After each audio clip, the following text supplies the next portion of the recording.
On se rappelle qu'il y a quelqu'un dans ce Togo-là qui nous avait promis en 2005 qu'il va construire une autoroute. Et ce quelqu'un-là l'avait écrit noir sur blanc.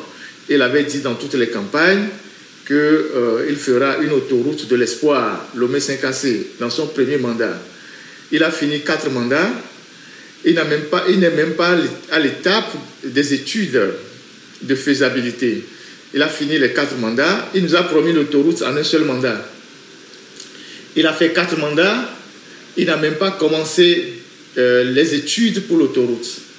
Et chaque jour que Dieu fait, il y a des Togolais qui meurent sur cette route-là. Le port, selon les rapports qu'on a lus, fait plus de 1300 et quelques milliards par an. 1300 et quelques milliards par an que le port autonome fait. Ça, c'est ce qui est déclaré. Il y a une grande partie de l'argent du port qui prend des destinations inconnues. Ne serait-ce qu'avec l'argent du port autonome de Lomé, on peut faire un crédit pour faire cette route-là en moins de 5 ans.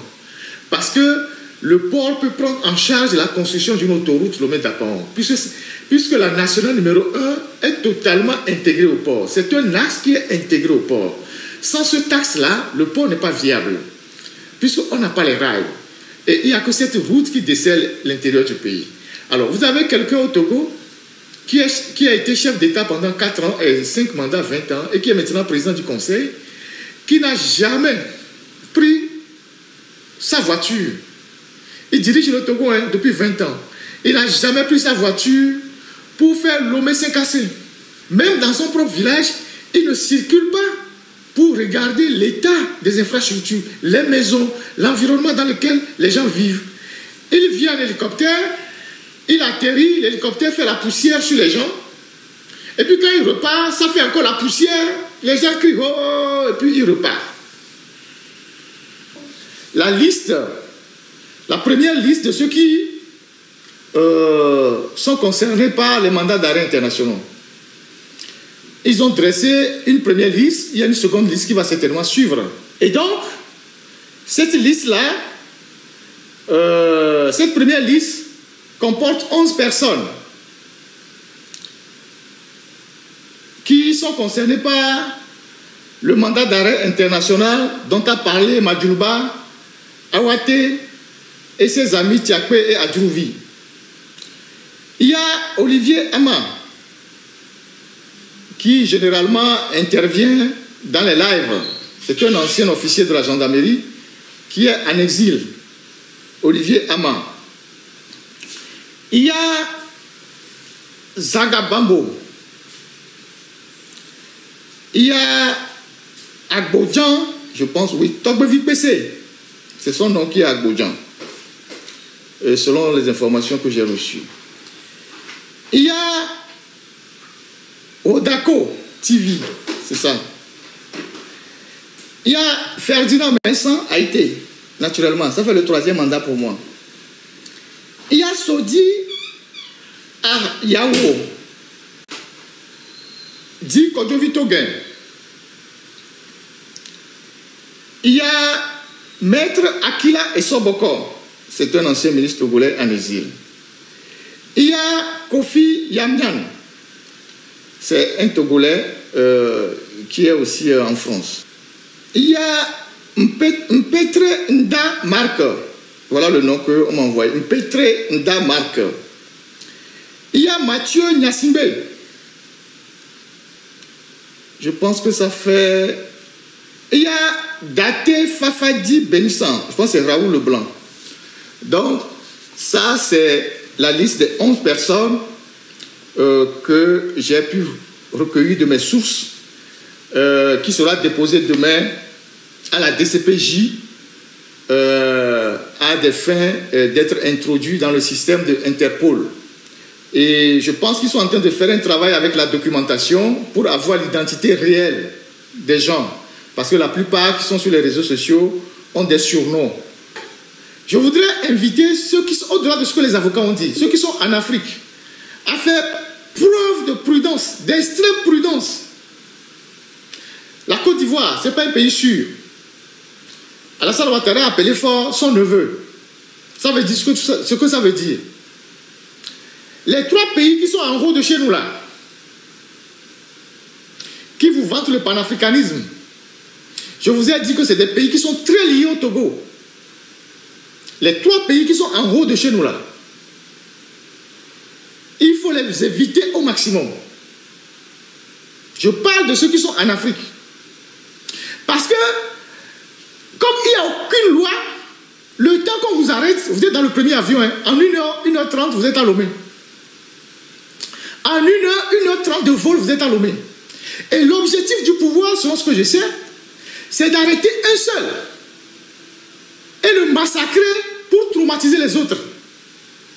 Vous avez vu comment ils ont pris Omolou et ils font en sorte de le maltraiter pour que la diaspora puisse être traumatisée. C'est quelque chose comme ça qu'ils veulent faire. Ils savent que ceux qui sont hors d'Afrique, c'est difficile de les atteindre. Mais ceux qui sont en Afrique, s'ils arrivent à mettre la main sur un seul, vous imaginez ce qu'ils vont lui faire pour faire regretter aux autres. Donc, faites très attention dans vos déplacements. Ceux qui prennent des avions, si vous voulez prendre un vol qui va avoir une escale dans un pays, suivez très bien l'itinéraire du vol. Si vous prenez même un vol comme Askai et vous passez à l'escale au Togo, on vous sort de l'avion à Lomé. Parce que tous les données de ceux qui sont dans l'avion sont déjà communiquées aux Togolais. Le colonel Awate, c'est ça non, le ministre de l'administration territoriale, le jeudi, non, je pense que c'est le mercredi qu'ils ont fait leur conférence de presse à l'hôtel Solakawa. Et il a parlé sur Brut en disant, ouais, les actes que les gens ont posés relèvent du terreau, machin, et tout ça, que force restera la loi et que les élections auront lieu, quiconque osera sera machin. Le jeudi, il semble qu'il a fait une crise. Le jeudi qui a suivi, il semble qu'il a fait une crise de nerfs. Donc, on n'a même pas encore commencé par courir, lui fait déjà des crises. Le Django fait les crises avant même le début de la bataille. Awate, bonne guérison, la course n'a pas encore commencé. Les Israéliens qui s'occupent du Pegasus sont à Lomé. Ils sont à fond dans la surveillance numérique à Lomé. Et vous savez comment le Pegasus fonctionne? C'est un logiciel espion qu'on envoie sur ton téléphone. On infecte le téléphone. Et quand on infecte ton téléphone, ils ont la possibilité, si tu as 3, 4, 5 téléphones dans la même chambre, ils ont la possibilité d'écouter tous les téléphones. Si tu communiques avec. Ils ont un système d'amplificateur qui leur permet même d'augmenter le volume pour tout écouter. Donc, ils sont à fond dans le pays actuellement, dans la surveillance numérique. Et la plupart, la grande partie de l'argent du Togo, c'est dans ça que Ford investit. La surveillance numérique pour la protection de son fauteuil. Tous les milliards du Togo qui doivent servir à goudronner les routes, à construire les écoles, à construire les hôpitaux, il le met dans la surveillance des territoires et de ses adversaires. Il surveille d'abord tout son clan, les militaires, les officiers supérieurs, ses épouses, les opposants, société civile, les religieux, certains chefs cantons. Donc, il est à fond dans ça. Et donc, le Pegasus, c'est par Internet. Vous pouvez être en Chine, on peut infecter votre téléphone. Vous pouvez être aux États-Unis, ils peuvent infecter votre téléphone. Vous pouvez être en Europe, ils peuvent infecter votre téléphone.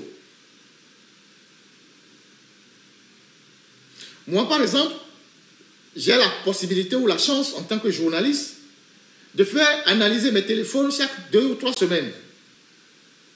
Aujourd'hui, malgré les milliards qu'il investit dans la surveillance, il est obligé d'aller chercher 38 milliards de francs CFA auprès du FMI.